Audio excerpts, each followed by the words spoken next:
Welcome to today's yoga question. I'm Lizzie Lasater, and joining us is Judith Hanson Lasater. Hi, Mama. Hi, Lizzie. So, your challenge for the day is to connect the concept of ahimsa to a physical asana or experience, embodied experience that we can all feel. Oh, is that all? All right.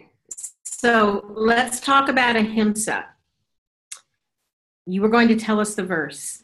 Yes, it's Pada 2, verse 30. Let me double check from Patanjali's Yoga Sutra. Pada 2, verse 30 is where he lists, starting with ahimsa, The yamas. ahimsa, steya, asteya, brahmacharya, aparigraha, yamaha. Yes. So let's take ahimsa. It's the first yama. It's the first rung of the ladder of actuating yoga, not just talking about it, but experiencing it. Put your body on the line, literally, your body, mind, and psyche on the line. And ahimsa means non-lion-like, means non-harming. So if we're going to, Patanjali says, if you're going to practice yoga in the widest sense of the word, don't do it. You can't do that if you're harming. And that means self and others. So, but unfortunately, we can harm ourselves on the mat. We can harm ourselves physically. We've all probably done things in yoga that we learned were, not living in anatomical reality. What we could do or what the body can do, and we paid a price. Mm-hmm. I think that's pretty common, but we can also harm ourselves in more subtle ways. So I'd like you to go to the mat, and let's start with paschimottanasana. Mm-hmm.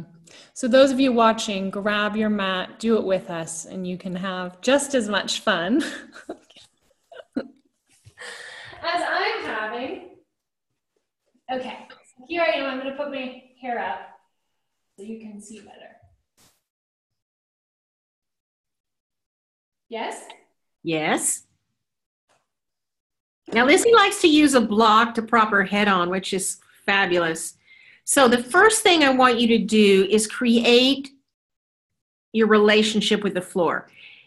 When you stand on your foot, you pay attention to the weight on the balls of your feet, the heel, the side of your foot, wherever it is. So right now, your entire leg is like the foot. Yeah. So right about the upper third of the thigh, pull the thigh flesh out. And then about mid-calf, or a third of the way down the calf, pull the calf flesh out. Mm-hmm. Now, press from the ball of your foot, the big toe side slightly. Aha! Now, did that wake up your legs? It did. There's a little bit of action in the legs and forward bending. It's not completely floppy because they would roll out. There's action, yeah. So now you may have to redo those three things because you want to feel intimate with the floor.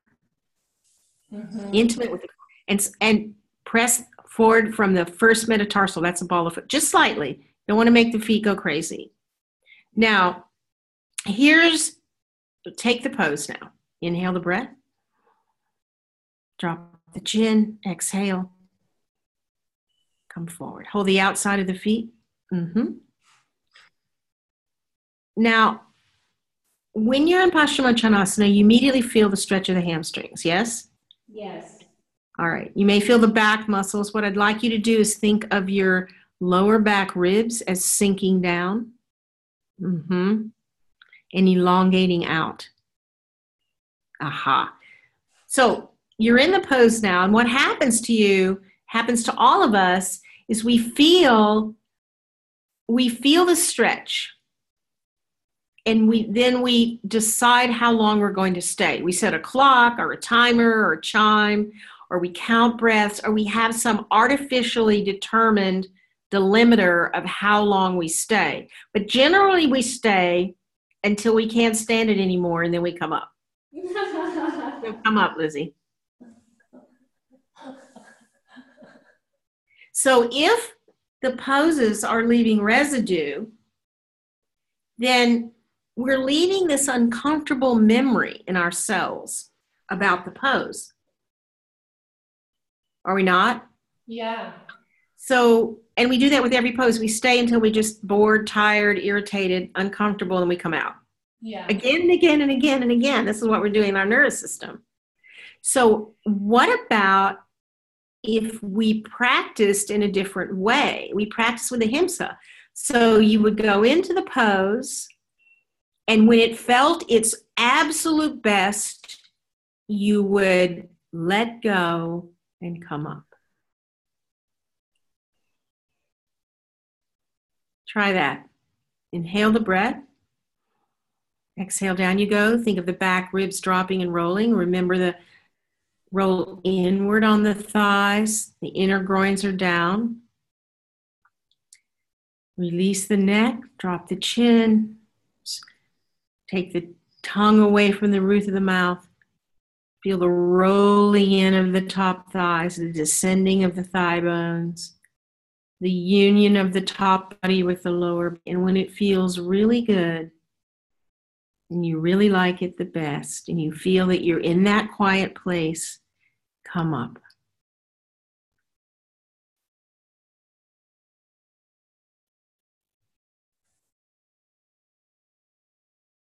How did that feel? It feels like it's not a battle anymore. Like I'm not fighting myself to stay into the pose. Thus the practice of ahimsa. So say one thing for those of us who are, those people who are maybe watching and saw that my feet were wider apart than is often taught. Why are you comfortable with that? It's a hip width distance, which I think is especially useful for Westerners who have a wider pelvis, and also for women, because it allows more rotation of the pelvis, and it keeps the alignment of the heel. The whole leg is now in line with the actual hip joint. The actual hip joint is midway between your pubic symphysis and your acetabulum. So if you put your feet together and your pelvis is somewhat wider, then your feet are inside. They're not in, your legs are like inside the width of the pelvis. But I want to say something else about the pose, which is, this is what practice is about. It's asking the body in this moment what it needs and what is enough. And not doing yesterday's pose, not doing a mental pose, letting your mind be more reflective instead of controlling. So if you come, it's not saying to come out at the first flicker of discontent. Neither is it saying hold it no matter what happens. It's finding the nonviolent. The nonviolent action may be to, sometimes in our life, nonviolence is to say no, and sometimes it's to say yes. And that's what we have to learn in the pose, when to say, yes, I'm full now, regardless of the time. Or no, I'm not going to come up just because I'm a little bored. But all of that is done with kindness. All right. I've got all the info for people if you want to join this really, really lovely course that Mom and I made with Yoga Journal about exactly this, how to bring the sutra into our bodies. So the shortcut is lizzielasater.com/sutra. If you go over there, you'll get passed along to the Yoga Journal website, and you can sign up for the course. They're giving the first 100 students a special discount of $100. So here that is, Lasater 100 is what you need to type in. And if you want to stay in touch with us, with Mom and me and our other projects here, experientialanatomy.yoga.